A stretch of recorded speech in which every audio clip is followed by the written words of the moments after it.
Hi, this is Grace from Scenestr TV. I'm joined with Louise Monnington, who is Melbourne-based rock band Ablaze's manager, whose recent new single, This Bitch Bites, has received quite a lot of backlash. Can you tell us what's been happening, Louise? It was well received by, fans and people, love hard rock and everything like that. But when I was trying to get an online publication to do a release of the video, I was told that it was sexist and misogynist, and they wouldn't play it. The song is obviously a male voice, and it's his perspective or the guy's perspective, but we decided, had discussed it with the band, and we decided to go from the female point of view with the video to sort of counteract that, and it actually worked really, really well. And I studied film, I've worked in the film industry, I've made lots of music videos. I saw it more of the way that the guys used the word bitch was more, I found it empowering, and I spoke to a lot of girls, fans and not fans that are hearing the song for the first time, and they loved it. They loved the way that the word bitch was used in it, because it was like going, yeah, it's describing an empowered woman.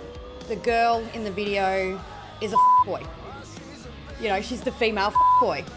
And the boys loved that idea. I came up with the idea. The boys loved the idea. They thought it was hilarious. They want to portray themselves as fun-loving guys that will have a drink with ya.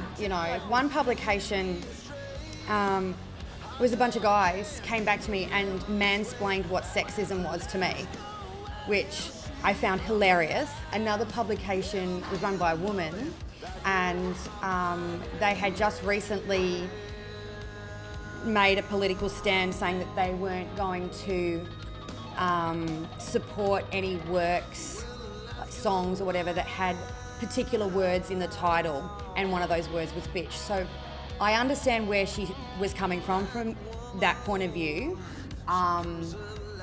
but she was also trying to tell me that because the girl in the video used her sexuality to get what she wanted, that was sexist. And I was like, no, she isn't being forced to use her sexuality.